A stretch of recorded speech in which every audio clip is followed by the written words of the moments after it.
Our next artist talk is being done by Michael Madonna. Michael began as a songwriter and recording artist.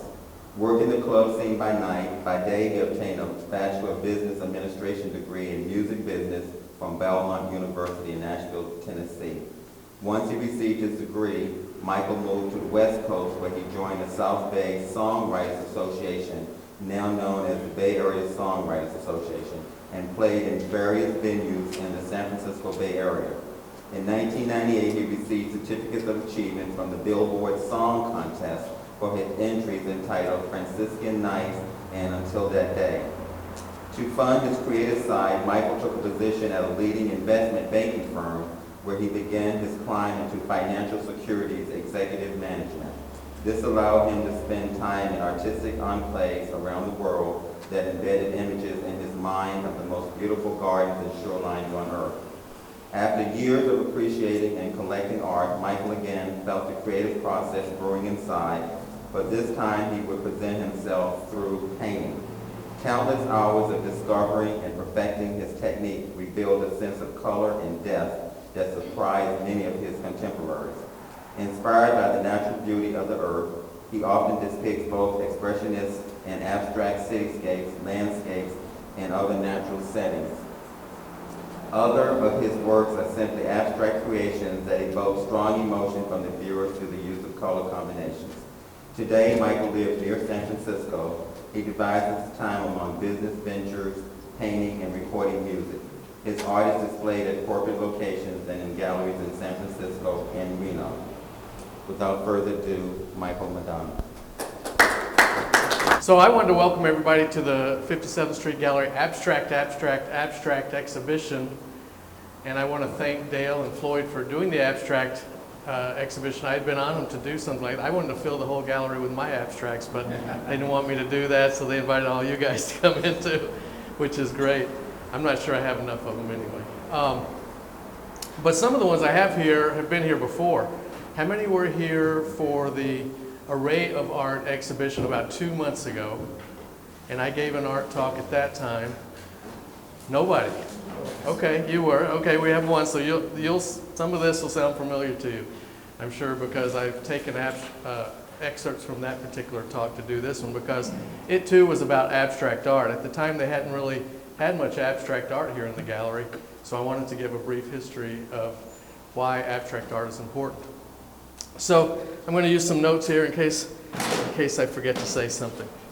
But I guess what I was talking about at that time was that Wassily Kandinsky, was the great Russian painter, has been credited as doing the first modern abstract art back in the early 1900s. Of course, it's been continued on since then by many great artists that you would hear of, you know, the Warhols, and one I'll talk about real briefly is Gerhard Richter, the German painter. But Kandinsky theorized that art should be painted from a spiritual realm, not just what we see through our eyes. And so he believed that color had really two effects. The first effect is simply a physical effect from the beauty of the color, how it affects your eyes and into your brain from your eyes. And the other was more of a spiritual effect that really stems from the vibration of the soul. And so he believed, though, that color gave this deeper emotional effect. So I also talked about his theories of the warmth of colors and the coldness of colors. And he was talking, or his theory shows or states that yellow is a very warm color and the blues tend to be the colder colors. And yellows seem to move toward you from a painting. Blues tend to move away from you in a painting. And he talks about the different levels of contrast, the first being the yellows and the blues, and then the blacks and the whites, the reds and the greens, and the orange and the purples. I particularly like the red and the black contrast. Red is another one of those warm colors, and it seems to be very vibrant. It has its own motion within itself. And then you add the black to that, it really accentuates that movement. Without the black, the red certainly has movement, but the black really extenuates. You could see in a couple of my paintings, like this one here, this one tends to be a little more orange than red, but orange is a version of a warm color as well.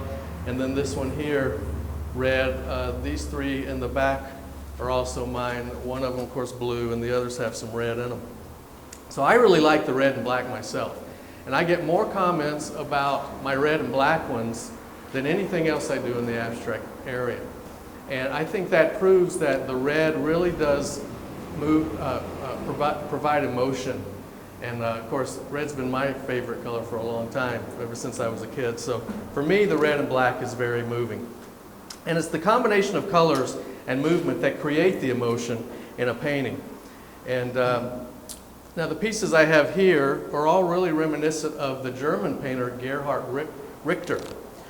Interestingly, I learned of the similarities after I developed this style when I was down at the Getty Museum in LA. And I saw some paintings. I said, wait a minute, that looks a lot like what I do. Come to find out, he was a famous painter. And I got doing some research on those paintings. I found that what he did was spread color over a squeegee and then run it across a canvas. My style here, I developed completely differently. I put the paint directly on the canvas in blobs, really, and then spread it with a palette knife to create the motion. And then my favorite part is stepping back. You know, there's this magic moment when I go, okay, it's done. And you never know when that magic moment's going to be, but there's always that moment. I go, it's done. And I step back and then just stare into the essence of the painting. And when I can identify some unintended images or unintended meaning behind it, then I know I've done a good job. And more importantly, when a viewer looks into it and identifies some unintended images, then I know I've done a good job too. I feel like I've been guided by some, in Kandinsky's theory, by some spiritual hand. I really don't try to create particular images in these things, and they come out. For instance, this one here is an interesting one. It's called Golden Gate.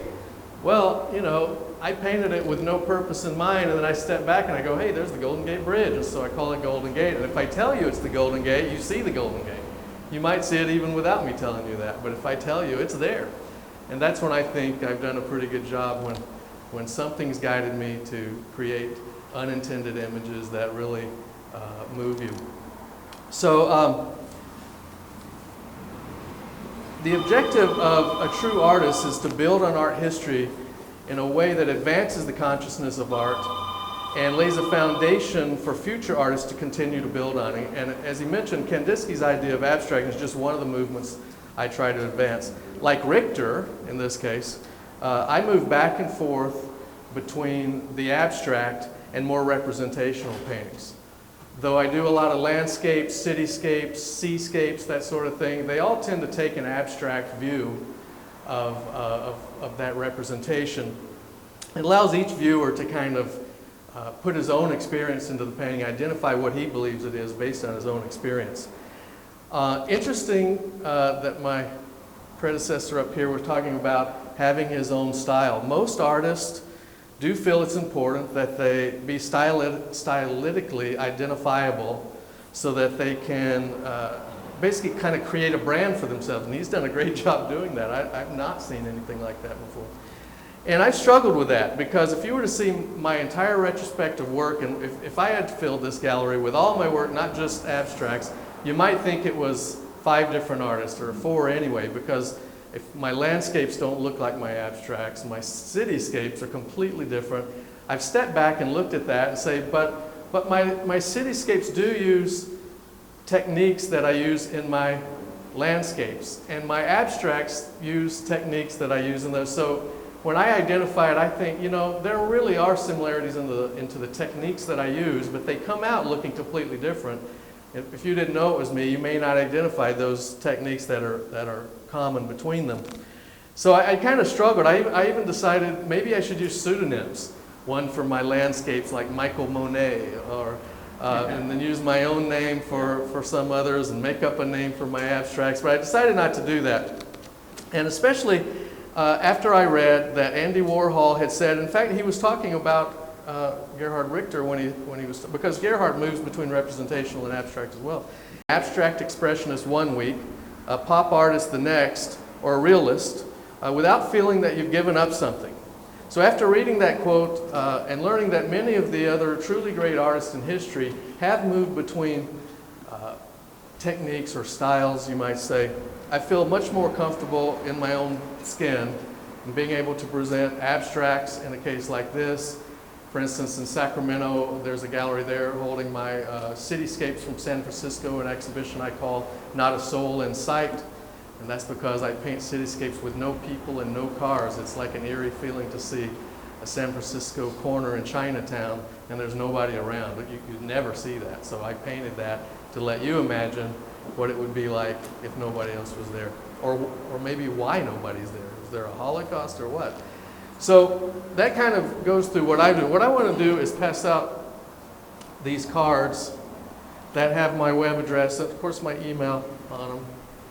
And I want everybody to have one. Sorry. And, you know, I encourage you to go to my site, sign up as a fan. There's right on the front page. You can put your email address in, and I'll keep you informed. Did I give you one? Okay. I'll keep you informed when I post new work or when we have exciting exhibitions like this one. And then you'll really be able to get a sense of all the other things that I do besides these abstracts. So I'm really happy that we had the abstract. Did I miss somebody? I've got one. Okay. Here, you can have it. I'm really excited to have the opportunity to show the abstracts here with the rest of you guys. And so, open up for questions. I knew you'd have a question. Music. Okay. What do you play? What instruments? Primary instrument, guitar. I play about anything you put in front of me, but not as well as the piano as you play. I don't play piano, but if I wrote the song, I can play it on piano. Yeah. I have a little studio in the house and spare bedroom. I call it Studio B for bedroom. And it's an electronic studio, really, so I do Pro Tools on the computer, if you know what that is. It's a 24-track studio on the computer. And I play, of course, I write the music. I play every instrument on it, and I sing every voice on it too. So if you hear one of my recordings, every sound you hear is coming out of me one way or the other. So you know the drums, I use a drum machine because I don't have a drum set in there. I used to play, a set, but that's been a long time. And then is your painting studio at your house, or do you have a separate studio? It's at my house in my garage, and I take them inside sometimes and paint in a little corner where I have an easel. And what's your largest painting that you've ever done in your career? 48 by 60. I have, I wanted to bring those in. I can't get them in my car. Yeah. So I told him, if you want these, I'll make some arrangements to get a truck or something and bring them over. But I had enough here that I guess I was imagining this wall, but no, with this bar here, they wouldn't have even, I don't think they would have gone in here. They're 6 feet or 5 feet tall, 4 feet wide.